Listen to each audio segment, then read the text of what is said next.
વલ્લભ નામ નૌકા બિના, વલ્લભ નામે નૌકા, એમ વલ્લભ નામની નૌકા વગર પાર નહીં ઉતરાય. અથવા એક અર્થ એમ કર્યો, વલ્લભ નામે આપણને નૌકા આપ્યા. નૌકા એને જ કહેવાય નૌકા.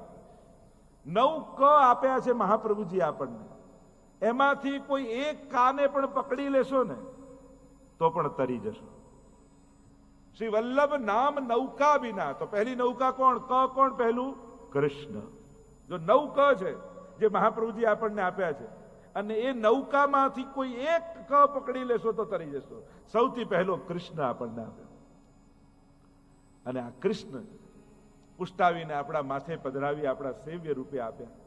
કહ્યું કે તું આને લાડ લડાવ, અને જગતનો નાથ, ત્રિલોકનો નાથ તમારે ત્યાં અસમર્થ બાળકની જેમ બની તમને યશોદાનું સુખ આપવા માટે એ બાળક બનીને તમારા ઘરે બિરાજી જાય. અને જેમ બાલકૃષ્ણ બ્રજમાં 6 દિવસના એ લાલન યશોદાજીની ગોદમાં ખેલતા, એમ આપણી ગોદમાં ખેલવા લાગે. આનાથી મોટું સૌભાગ્ય શું હોય?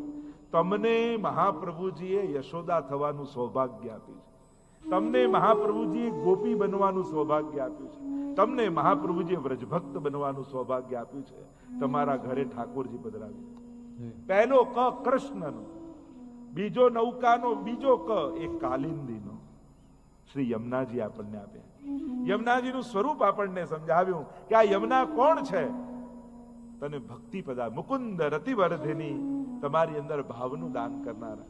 સમસ્ત દુરિતક્ષયો ભવતિ વૈ મુકુંદે રતિ, તયા સકલ સિદ્ધયો મુરરી પુષ્ટ સંતુષ્યતિ, સ્વભાવ વિજયો ભવેત વદતિ વલ્લભ શ્રી હરે. બીજો ક નૌકાનો એ કાલિંદી છે. નિત્ય યમુનાષ્ટકનો પાઠ કરજો વૈષ્ણવો. યમુનાજી ભાગ્ય ને સૌભાગ્યની દાત્રી છે. તમારા સકલ મનોરથો પૂર્ણ કરશે. એક વસ્તુ યાદ રાખો, જ્યારે તમે શ્રીજી તને પામવા માટે નીકળો છો ને, તો સંસાર તો પાછળ પાછળ તમારે આવે છે. એ સૌભાગ્ય તો સહજમાં, અહીંયાથી તમે કારમાં બોમ્બે જવા નીકળો તો વડોદરા ને સુરત રસ્તામાં જ આવી જાય, એમાં કઈ સ્પેશિયલ જવું ન પડે. એમ જે ભગવાનને મેળવવા માટે નીકળ્યો હોય એને સંસારની સર્વ સંપત્તિઓની પાછળ પાછળ આવવા લાગે છે. લક્ષ્મીજી એની પાછળ પાછળ ચાલવા લાગે છે. બીજો ક એ કાલિંદી, ત્રીજો ક એ કથાનો. શ્રી મહાપ્રભુજી એ દિવ્ય કથાઓ ઠાકોરજીની આપણને આપી સુબોધનીજીના માધ્યમથી. સેવાયાંબા કથાયાંબા યસ્યા શક્તિ દૃઢા ભવેત, એ મહાપ્રભુજીના વચન છે. ભગવત કથા આપી. આમાંથી કોઈ એક ક પકડી લો. ભગવત કથામાં પણ જો પ્રીતિ થઈ ગઈ, દિનકરદાસની વાર્તા આવે છે, મહાપ્રભુજી કથા કરવા બિરાજે એના પહેલા તો આવીને બેસી જાય. એક દિવસ મહાપ્રભુજી કથા પ્રારંભ કરવાના જ હતા અને સમાચાર મળ્યા, ભોજનની તૈયારી કરી રહ્યા છે, બાટી બનાવી રહ્યા છે, અને ખબર પડી કે મહાપ્રભુજી ગાદી પર બિરાજી ગયા. કાચો લોટ ફાંકીને દોડ્યા. કહ્યું કરે બનાવી તો લો, ભૂખ્યા રહી જશો. કે પેટની ભૂખ તો પછી સંતોષાશે, પણ આત્માની તૃપ્તિ તો વલ્લભના વચનથી મને મળે છે, અને એ તૃપ્તિ જે મળે છે એને કારણે દેહના ધર્મો આપમેળે સમાપ્ત થઈ જાય. કાચી બાટી ખાઈને દોડ્યા, એવી વૈષ્ણવની વાર્તામાં પ્રસંગ છે. સ્વયં ગુસાઈજીના ચરિત્રમાં આવે, રસકા અલી ખાન અને એની દીકરી ના આવે ત્યાં સુધી કથા શરૂ ન કરે ગુસાઈજી. બધા ચર્ચા કરે કે આવો પક્ષપાત કેમ? એ આવે ત્યારે જ કથા શરૂ થાય. અને શબ્દો પડ્યા ગુસાઈજીના કાનમાં કે વૈષ્ણવ આવી વાત કરી રહ્યા છે. અને જ્યાં કથા શરૂ કરવાનો પ્રસંગ આવ્યો એટલે ગુસાઈજીએ પૂછ્યું કે બતાવો, કાલે કથા ક્યાં છોડી હતી? વિરામ ક્યાં કર્યો હતો? કયા પ્રસંગમાં કર્યો હતો? અને બધા એકબીજાનો ચહેરો જોવા લાગ્યા, વાતો કરવા લાગ્યા, અહીંયા અહીંયા અહીંયા. અને કોઈને જવાબ ન મળ્યો ત્યારે ગુસાઈજીએ કહ્યું, હા અરે ખાન હવે તમે બતાવો. દીકરીને કહ્યું તમે બતાવો. અને એણે એટલું કહ્યું કે જયરાજ, કાલનું કહું કે પહેલા દિવસથી કહી દઉં જ્યારથી આપે કથા શરૂ કરી હતી? અને ત્યારે સમજાયું કે ગુસાઈજી આમની રાહ કેમ જુએ છે, આમની પ્રતીક્ષા કેમ કરે છે. કથાનું ઉલટું જ થાય. થાક જે જીવનના થાકને ઉતારી દે એ જ કથા છે. તમ સુખમ સ્થાપયતી તી કથા, જે પરમ સુખમાં સ્થાપી દે એનું નામ જ કથા છે. ત્રીજો ક શ્રી મહાપ્રભુજી આપેલો કથા. ચોથો ક એ કૃપા છે. સાધનના માર્ગો તો ઘણા હતા, મહાપ્રભુજીએ કૃપા શબ્દ જગતને આપ્યો છે, પુષ્ટિ શબ્દ જગતને આપ્યો છે. પુષ્ટિનો અર્થ થાય પોષણમ તદનુગ્રહ, અનુગ્રહ, કૃપા. એટલે જ આખો દિવસ વૈષ્ણવ ના મળે આ શબ્દ તો 24 કલાકમાં એકવાર આવે જ. ઠાકોરજીની કૃપાથી થઈ જશે. પ્રભુ કૃપા કરશે ને તો થઈ જશે. 24 કલાકમાં એકાદ વાર તો કૃપા શબ્દ દરેક વૈષ્ણવના મુખે નીકળતો જ હોય, કારણ કે આપણો માર્ગ જ કૃપા માર્ગ છે. આજ આખા સંસારને કૃપા શબ્દની દેન, પુષ્ટિ શબ્દની દેન કોઈએ આપી હોય તે મહાપ્રભુજી આપી છે. એટલે જ નર્મદાજીના કિનારે જ્યારે અમે વિશ્વ સંકુલ બનાવી રહ્યા છે, ત્યાં મહાપ્રભુજીના એ સ્વરૂપનું નામ જ રાખ્યું સ્ટેચ્યુ ઓફ પુષ્ટિ, આ કૃપાની મૂર્તિ. મને કે આવીને કહ્યું, એક વલ્લભકુલે જ કહ્યું કે પુષ્ટિ શબ્દ તો સંસ્કૃત છે ને સ્ટેચ્યુ શબ્દ ઇંગ્લિશ છે, તો આ બંનેનું કોમ્બિનેશન કેમ? બીજું મારે આજ તો સેતુ બંધ કરવો છે, પશ્ચાત્ય જગતમાંથી એ જ હિન્દુ સંસ્કૃતિ તરફ લાવવા છે. શરૂ થાય ઇંગ્લિશથી ને વિરામ થાય સંસ્કૃતથી, અને ત્યાં સુધી તો આપણે પહોંચવાની છે. આ આખી જગતને મહાપ્રભુજીના સ્વરૂપ દ્વારા, એમના વિચારધારા, એમની આપેલા આ પુષ્ટિની દેન, કૃપા શબ્દની મહત્તા જગતને સમજાવવી છે કે સાધન અને કર્મ બરાબર છે, પણ કૃપા દ્વારા જીવનો ઉદ્ધાર છે. પ્રભુ કૃપા કરે છે ત્યારે જીવ પ્રભુને લાયક થાય. પાંચમો શબ્દ મહાપ્રભુજી આપ્યો કીર્તન. નૌકા આપ્યા છે, કીર્તન સાહિત્ય આપ્યું. અને પ્રભુની કીર્તિનું ગાન એ જ કીર્તન છે. અને એમાં પણ અષ્ટસખાની વાણી હોય. અષ્ટસખાની વાણીની આજે પણ એ તાકાત છે કે જ્યારે કીર્તન ગવાતું હોય ને, જેમ ટાઈમ મશીન જેવું છે, ઠાકોરજીની સન્મુખ કીર્તન ગવાતું હોય, તમને એમ લાગે તમે કલયુગમાં નથી, તમે દ્વાપર યુગમાં પહોંચી ગયા છો. કે જ્યાં ઠાકોરજીની જ્યારે આ લીલા પ્રત્યક્ષ ચાલી રહી છે, સાક્ષાત ચાલી રહી છે. એ અષ્ટદ્વાર ગિરિરાજજીના ફરતે, અને 8 દ્વારના મુખિયા અષ્ટસખાઓ છે. જો દ્વારપાલ નથી, મુખિયા છે. દરવાજે ઊભા નથી. જો દરવાજે ઊભા હોત તો એને અષ્ટ દ્વારપાલ કયા હોત, પણ ભીતર સેવામાં છે એટલે એને મુખિયા કહેવાય છે. હમણાં જ અમારા પ્રાણજીવભાઈની સ્મૃતિમાં ભરતભાઈ આખું અષ્ટસખા અને સ્વયં યદુનાથજી એના પર પુસ્તક તૈયાર કર્યું. એ અષ્ટદ્વાર ની ભીતર કઈ લીલાઓ ચાલી રહી છે, અને અદ્ભુત પહેલી વાર આવું ગ્રંથ પ્રકાશિત થયો. કીર્તન શબ્દ મહાપ્રભુજી આપણને આપ્યો છે. કીર્તિનું ગાન. અને કેમ કીર્તન? આ કીર્તન શબ્દ ક્યાંથી આવ્યો? કીર એટલે પોપટ, શુક. કહેવાય છે કે નિત્ય લીલામાં રોજ જે લીલા ઠાકોરજી સાથે સ્વામીજીની થાય, અને સ્વામીજી પાસે એક શુક છે, લીલા શુક. અને એ આખો દિવસ રાત થયેલી લીલા એ શુકને પોતાની આંગળીમાં બિરાજમાન કરી અને સ્વામીજી એ સમગ્ર લીલાનું ગાન કરે છે, વર્ણન કરે છે, આ શુક સાંભળે છે. અને એ લીલા શુક જે સમસ્ત લીલા થઈ નિત્ય લીલામાં એ અષ્ટસખા સ્વરૂપે ભૂતલ પર આવીને એ લીલાઓ ગાઈ, એટલે એમને કહેવાય કીર્તનયા. તનયા એટલે એમના વંશજ. એ સુકના વંશજ એ જ કીર્તનિયા, યા કીર્તિ તનયા, એનો પણ એક ભાવ છે. અનેક ભાવ હમણાં એ ચર્ચામાં નથી જતા, પણ કીર્તન શબ્દ શ્રી મહાપ્રભુજી આપણને આપ્યો નૌકામાં. છઠ્ઠો શબ્દ શ્રી મહાપ્રભુજી આપણને આપ્યો કાની. જ્યારે પણ સેવા કરીએ, ભોગ ધરીએ, કોઈ પણ પ્રકારની જ્યારે સેવા થાય ત્યારે પુષ્ટિ માર્ગનો એક વિશેષ શબ્દ છે કાની આપવી. ભલે તમે જ બનાવ્યું હોય, તમે જ સજાવ્યું હોય, તમે જ ધર્યું હોય, પણ ધર્યા પછી કાની આપો ત્યારે ઠાકોરજી આરોગે. કારણ કે બનાવવાનો અધિકાર આપણો છે, આરોગાવાનો અધિકાર તો સ્વામીજીનો છે. એટલે જ્યારે પણ 56 ભોગ કરીએ, અન્નકૂટ કરીએ, કોઈ પણ ભોગ ધરો ત્યારે આપણે કાની આપીએ કે મહાપ્રભુજીની, ગુસાઈજીની, 84-252 વૈષ્ણવની, સમસ્ત વ્રજભક્તોની, ગુરુજનોની કાનીથી હે પ્રભુ આરોગજો. કારણ કે ધરવાનો અને બનાવવાનો અધિકાર તો મારો છે, પણ આ બધા અલૌકિક તત્વોની કૃપા મારા ઉપર થશે તો મારા ઘરે મારી ધરેલી સામગ્રી આપ આરોગજો. મારી આડી નહીં, આ અલૌકિક તત્વોની આડી. જો પ્રભુ છે ને એ પરમ અલૌકિક છે, અને પરમ અલૌકિક હોવાને કારણે એમને લૌકિક સંભળાતું નથી, લૌકિક સમજાતું નથી. જ્યારે પણ લૌકિક ભાષાનો પ્રયોગ કરીએ, લૌકિક વાત કરીએ, ત્યારે પ્રભુને સમજમાં ના આવે. પ્રભુ પરમ અલૌકિક છે. એટલે હું તો ઘણી વાર હસવામાં એમ કહું ને કે ભગવાન ભલે સર્વજ્ઞ હોય, બધા જ્ઞાન એમને હોય, પણ એક વિષયમાં ભગવાન બહુ કમજોર છે. એક સબ્જેક્ટ બહુ કાચો છે. તો કે કયો? તો કે એમને ગણિત નથી આવડતું. આ તો સારું થયું આપણે બધા શીખવાડીએ છીએ કે 9 યમનાષ્ટક કરો તો આટલું આપવાનું, 35 સર્વોત્તમ કરો તો આટલું આપવાનું, 5 માળા કરો તો આટલું આપવાનું. આ બધા ગણિત આપણે શીખવાડ્યા છે. બાકી પ્રભુનો સ્વભાવ એવો છે કે રાઈ જીતની સેવા કો ફલ માનત મેરુ સમાન. પ્રભુ ગણિતમાં બહુ કાચા છે. એ ગણી ગણીને ક્યારે આપતા નથી. એની ગણતરી બહુ કાચી છે.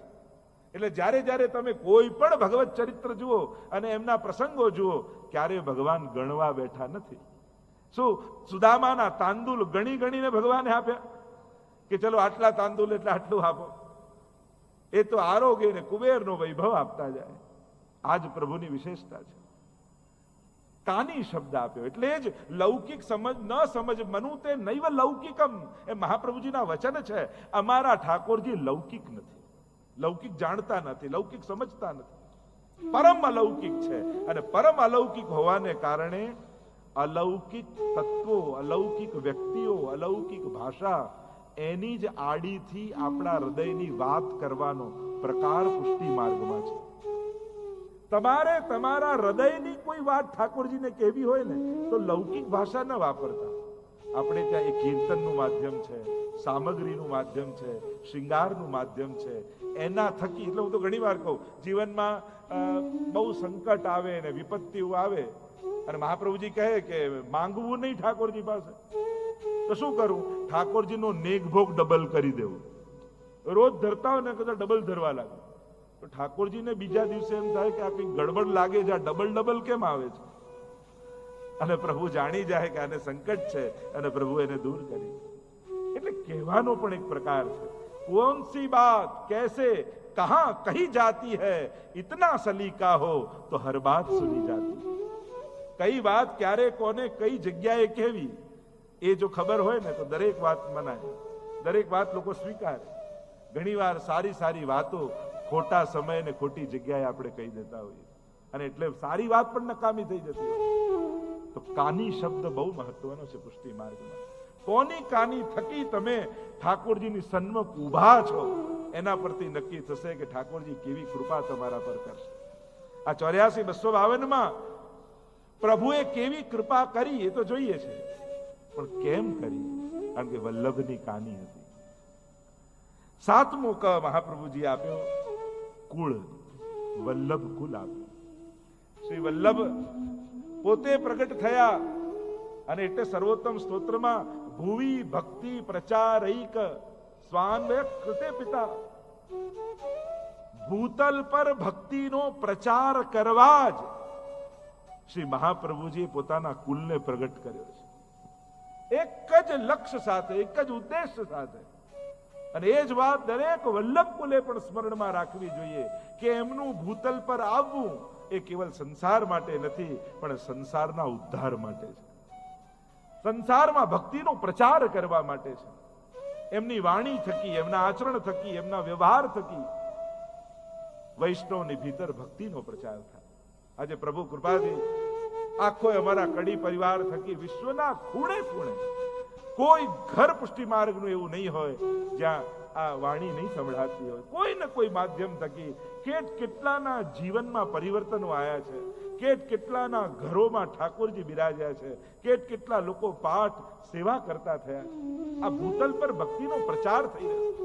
અને આ જે કાર્યો થઈ રહ્યા છે એ વિશ્વ વિષ્ણુતા ધામનું નિર્માણ હોય, હવેલીનું નિર્માણ હોય, કોઈ પણ કાર્ય હોય, દરેકનું લક્ષ્ય છે ભૂતલ પર ભક્તિનો પ્રચાર. જો કોઈને વસ્તુ આપશો, આજે છે કાલે નહીં રહે, કાં વસ્તુ નહીં રહે, કાં ભક્તિ નહીં રહે. સૌથી મોટું દાન એ ભક્તિનું દાન છે. એવું કંઈક એના જીવનમાં આપો જેનાથી એના આત્માનું કલ્યાણ થઈ જાય. એટલે જ સૌથી મોટો દાતા ગુરુ કયો છે. કારણ કે સંસારના લોકો વસ્તુઓ અને સાંસારિક વસ્તુ આપે છે, ગુરુ ભગવાનને આપે છે. એટલે મહાપ્રભુજીનું એક અદ્ભુત નામ છે, અદેય દાન દક્ષશ્ચ મહોદાર ચરિત્રવાન. જે કોઈ ન આપી શકે એવું દાન આપનારા શ્રી મહાપ્રભુજી છે. અદેય દાન દક્ષ. અને પાછા દક્ષ છે આપવામાં. લેવામાં ચતુર હોય માણસ કે કેમ આની પાસે કઢાવવું, આપવામાં કોઈ ચતુર હોય? આ તો ઊંધું છે. મહાપ્રભુજી આપવામાં ચતુર છે. લેનારા જાય ને, કોઈને ત્યાં ડોનેશન લેવા ગયા, સેવા ગયા, બધાને એમ હોય કે આની પાસે કેમ મેક્સિમમ લઈ લેવું, એટલે વાતો ફેરવતા ફેરવતા આમ કરે કે આમ છે, આવો ખર્ચો છે, આમ કરીને કેમ કરીને આની પાસે લઈ લેવું, એની ચતુરતા ઘણામાં હોય. પણ કેમ કરીને લેવા આવ્યો છે ને વધારે આપી દઉં, એમાં કોઈ હોશિયાર હોય? મહાપ્રભુજી કેવા છે, અદેય દાન દક્ષ. કોઈ ન આપી શકે એવું દાન કર્યું ઠાકોરજી. અને ઠાકોરજી આ વૈષ્ણવના ઘરે કેમ કરીને પધરાવી દઉં, એવી ચતુરાઈ સાથે મહાપ્રભુજી એના ઘરે પ્રભુ પધરાવી દે. કોઈ વૈષ્ણવને મોકલે, કોઈ વલ્લભકુલને મોકલે, કોઈ કથાને મોકલે, કોઈ ને કોઈ માધ્યમ થકી. પણ જ્યારે પણ કોઈ સારો વિચાર, પ્રભુ સેવાનો વિચાર તમારા સુધી પહોંચ્યો, માધ્યમ કોઈ પણ હોય, મનમાં તો એ જ વિચારજો કે આ વિચાર મને મહાપ્રભુજીએ જ મોકલ્યો છે.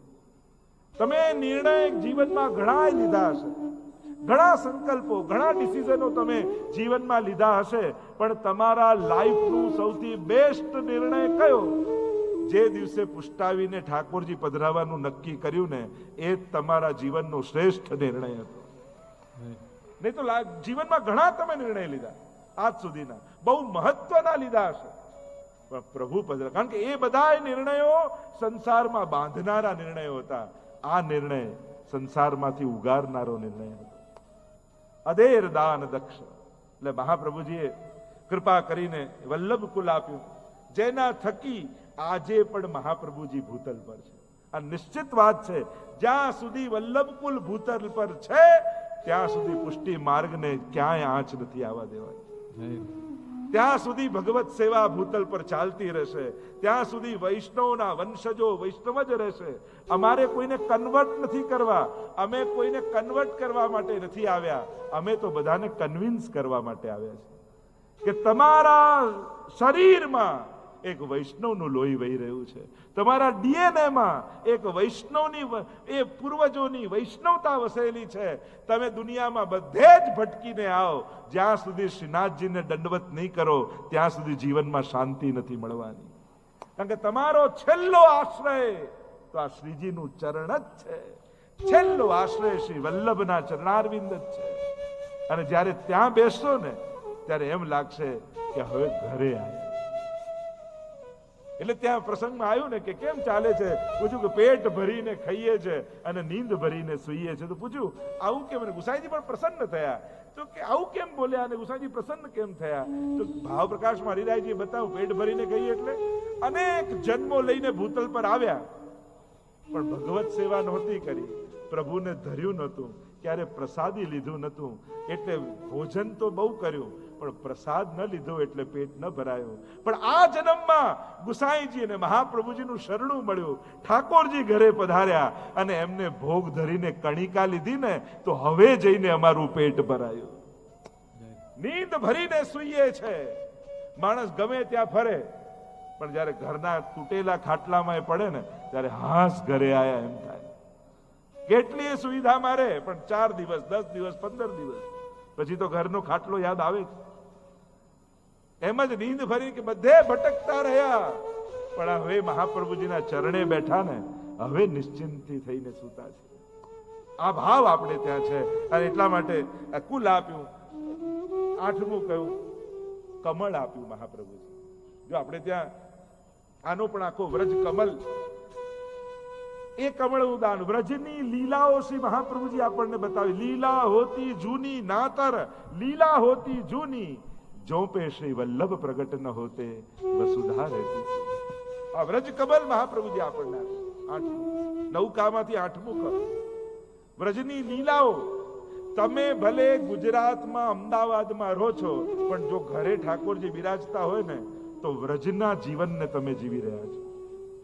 દ્વાપર યુગને જીવી રહ્યા છો, કલયુગમાં પણ જો ભગવત સેવા તમારા ઘરે હોય તો. કારણ તમે જ્યારે જાગો ત્યારે વ્રજભાષા બોલાય, કીર્તન ગવાય. આપણા બધા જ કીર્તન સાહિત્ય વ્રજભાષામાં છે. લાલ અને જાગો હો ભયો ભોર, ઠાકોરજીને જે ભાવે વ્રજના વ્રજેશને એ બધી સામગ્રીઓ ભોગ ધરાય.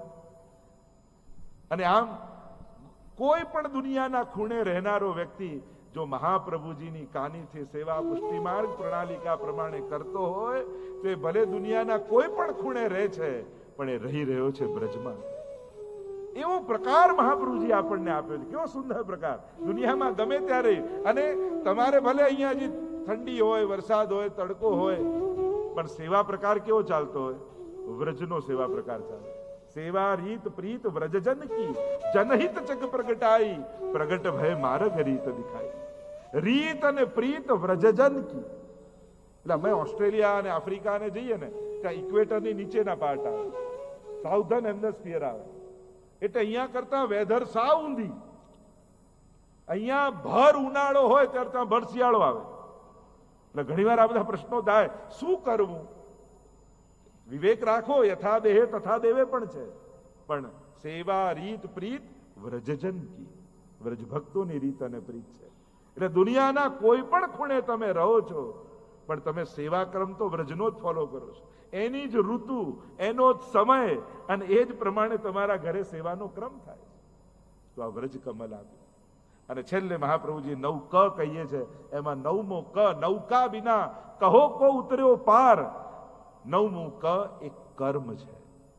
અને વૈષ્ણવનું કર્મ કયું? કર્મ કરો તું કાય.